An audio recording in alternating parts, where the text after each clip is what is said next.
Thank you very much. What a joy to be here again, to be with everybody. I just want to start off by saying how, I can't say proud I am, it's more than that. How... Put the presentation. Yeah. Okay, have I got a presentation? You do. It's a mystical process taking place up here. Okay. Yeah, I just want to say, really, working with the lovely souls in the Honest Link Foundation, it's phenomenal. It's not just the objectives, which are wonderful and inspiring, but the way in which they do it, which is so attractive. All I felt, really, friends, when I work with them is love.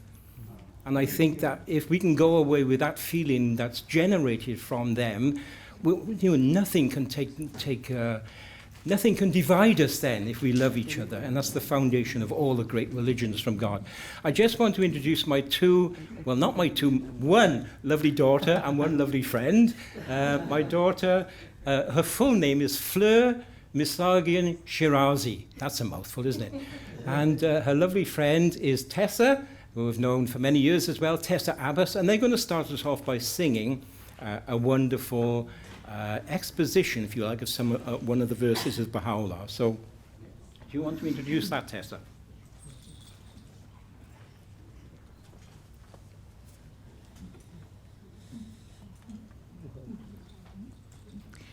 Good afternoon, everybody. It's lovely to be here with you. Can you hear me okay? Yeah. Okay.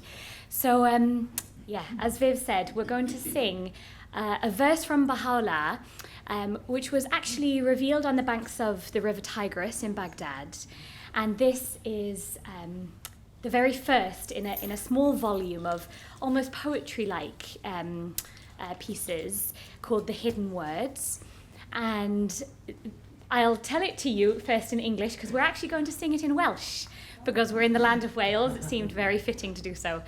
So this is what we'll be singing. O Son of Spirit, my first counsel is this: possess a pure, kindly, and radiant heart, that thine may be a sovereignty, ancient, imperishable, and everlasting.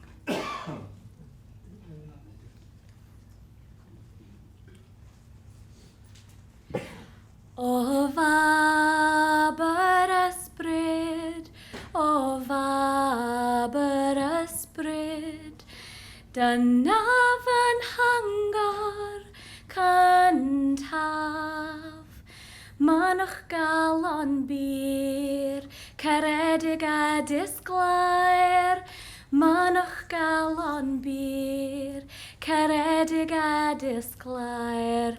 Fel y bydded I chi, sofraniaeth, hi'n afol a'n farwol a thragwyddol.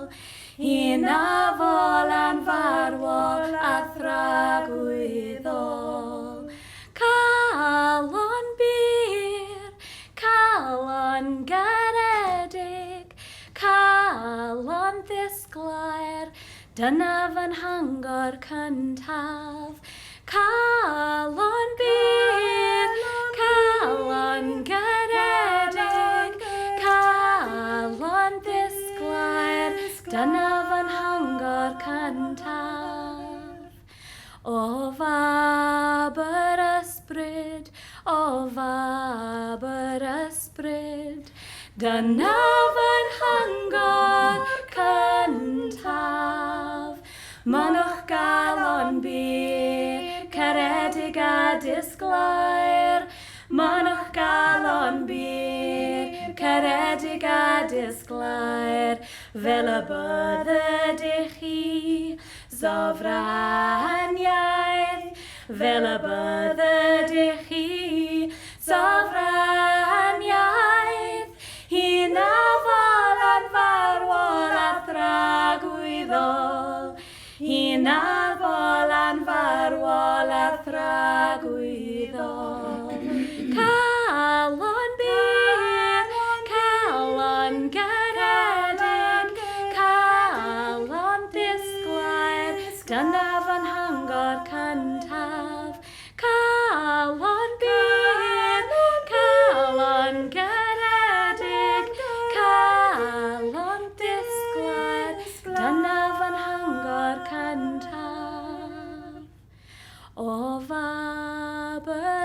ysbryd, o faber ysbryd, dyna fy'n hangor cyntaf.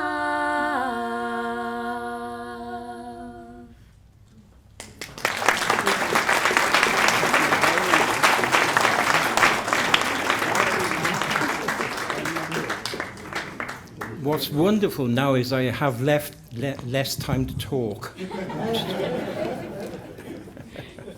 So when Dr. Abdul asked me to talk, he said, "You got 2 hours." And I'm trying to put a watch on here. That's another minute gone. Friends, such a wonderful pleasure to be with everybody. Now, I've got a prop here, and I'm hoping to get through this, and I need my 2 helpers again. Is that all right? I do magic afterwards, by the way. And the whole thing. Okay, right. Carry on. This is the passage of time. Moves so fast, time. Okay, right. Okay, further over. They're saying further over and up. Yeah. Okay. You all right there? Can you all see that? Yeah. Yes. Okay. Wonderful. I just want to share with you our understanding of citizenship as Baha'is, and it melds so much with everybody that's spoken so wonderfully so far. It's such a privilege to be with such spiritual souls. You know, Baha'u'llah said, he said in a prayer, his son Abdul Baha said in a prayer, "Oh God, let the religions agree and make the nations one."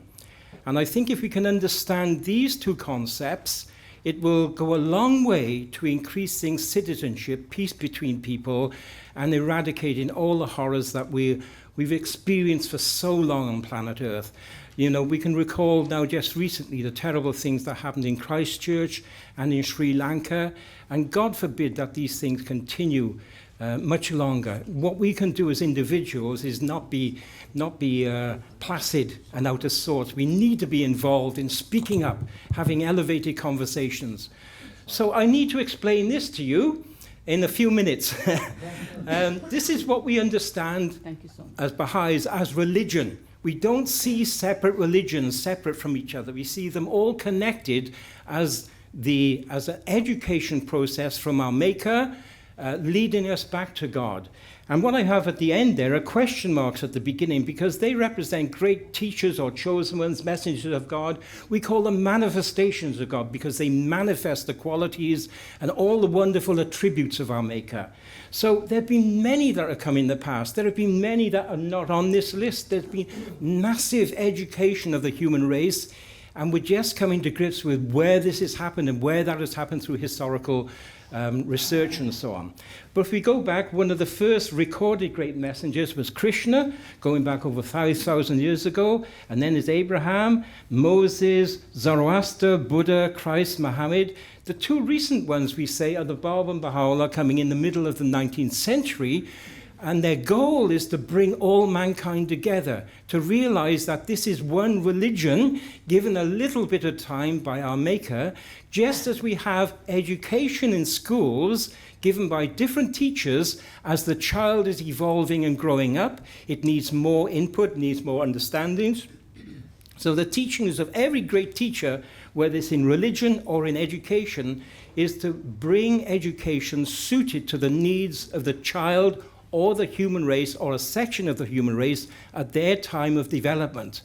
And we're in a process now which has been looked forward to by all the great religions, the coming together of all mankind, and it's been spoken about in different ways throughout all the religions. They've all looked to the time when all humanity could come together. It was impossible, virtually, prior to the coming of Baha'u'llah and the Bab, to come together, because the means of transport, of connecting with each other, wasn't around at that time. So with all the marvelous inventions we have, we're now coming into contact more so with others all the time. And we're realizing these others are not strangers from an alien planet. They're fellow human beings with a heart and a soul and a family and a wish for aspirations for the future, which is wonderful. So Baha'u'llah and the Bab come along, and they teach us that the lesson that we have to learn today is for the unity of mankind. In the future, we say more great messengers will come, giving continuous guidance from our one maker, from our one God, educating us to come close to him all the time. So we say this is progressive revelation. And me, for understanding this, it enabled me to have a love for religion when I understood this. And when I had a love for religion, I rejected my atheistic views because I had something I could catch hold of which was absolutely significant for where we are in the development of the human race. Now, you're going to get very tired. Can you take a photograph of that, or in your mind, or whatever you want to do, and we put that down for the moment. Is that okay? That's good. Thanks very much. Okay. Now, what I'm going to do, I just wanted to say that Baha'u'llah speaks about the purpose. If you can come in closer, they're going to sing in a minute, okay? It's an opera this time, last 3 hours. No. Sit down for a second. Okay, sit down for a sec, yeah. This is the way we do things amongst Baha'i. It's very spontaneous, okay? Who else would like to sing? Or give a talk? Sorry, I'm going off the point at the moment. The whole Baha'u'llah speaks about religion having two aspects to it. One, the essential non-changing aspect, the Holy of Holies, that all the religions speak about being kind to each other, be generous, be loving, be pure, be respectful, and to adhere to governance and so on. Never to go into revolt, because that's the wrong way of going about change. It just creates more problems. They've all spoken about being honest, not telling lies, being kind, all these wonderful qualities. You find them repeated time and time again in all the great faiths. There are these commonalities, and this is why we're here today, because we're starting to recognize those commonalities. And recognizing that is half the way, we would say, for recognizing the importance of religion, because these messages are repeated time and time again in different ways, in different words, by all the great teachers or chosen ones. However we like to look at them, they've had a profound effect on the civilizing process of mankind. All of them have been the founders of great civilizations when you study history. And if it wasn't for them, we wouldn't have the impulse for progress in society. It's absolutely essential. Baha'u'llah says if it wasn't for the messengers of God educating mankind through the millions of years of evolution, if it wasn't for the messengers of God, man would not know his left hand from his right hand. That's the profound effect and influence that they've had throughout the ages. This is one aspect, the essential oneness of religion, the essential holy of holies, and that's wonderful to carry on doing that. But we need to know the lesson of the age. And Baha'u'llah, when he came in the middle of the 19th century, he said the lesson for this age, he says, glory not in this, glory in this that you love mankind. He said the earth is but one country, and mankind its citizens. The earth is but one country, and mankind its citizens. We've realized now, after the horrors of the 20th century, that we're one human race. We're starting to realize an intuitive feeling that religions are basically united, but to realize now that the next step is to realize that we need to see ourselves as world citizens. And for the absence of that understanding, we had all the horrors of the 20th century. Ongoing colonialism, the First World War, the Second World War, Korean War, the Vietnamese War, all the terrors that were experienced through terrorism now, all have come about because we haven't made that step in our minds to world consciousness, to become mankind's citizens of mankind. I'm proud to be Welsh, but I'm even more prouder, is that a word, to be a citizen of the human race, primarily. So Baha'u'llah speaks about liberty and justice and democracy. When he wrote to Queen Victoria from his prison cell in Akka, he said that words to the effect that you can best serve the needs of your country if the representatives can look after or serve the needs of the whole of the human race. So we're moving from local, national restrictions to the whole of mankind being seen as one. And how do we organize ourselves on the planet as one human race under the principle of justice? Baha'u'llah says, the best beloved in my sight, best beloved of all things in my sight is justice.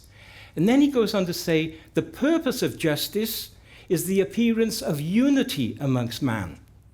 That's a concept, isn't it? That justice has a purpose is to bring unity. Invert it. If we don't have justice, we have disunity. We have terror, we have war, we have conflict. Because in the whole of the human race here now, much of mankind are being treated sorely unjustly in a world where we could solve all our problems. We have the money, we have the physical resources to change this world into a paradise which was foretold by all the great messengers of the past. So, the purpose of justice is unity. If we haven't got unity, look to where injustice is, and that perpetuates our disunity amongst mind. So democracy, ways of electing leaders, or the process of electing leaders that will have a worldview and are not just concerned about their own locality, have a worldview, what's best for the whole of mankind. And I can say there is no country on earth at this moment governed by that concept. It's still very nationalistic, and it plays its part in keeping us separated and thinking in different camps all the time. Okay, I think I should calm down now. And, I want to say lots more, but sorry, I'm out of time. There we are. Oh, sorry. Can I just sing a last song? Is that all right? Okay, yeah, okay. Sorry about that. Totally, we're all impromptu, yeah.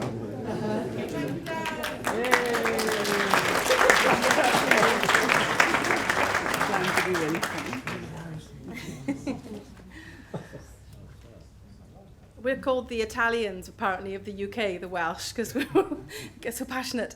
So we're going to sing one last piece for you, which is actually composed for the Baha'i World Congress in 1992, which happened in New York. So yes, hope you enjoy. Yes.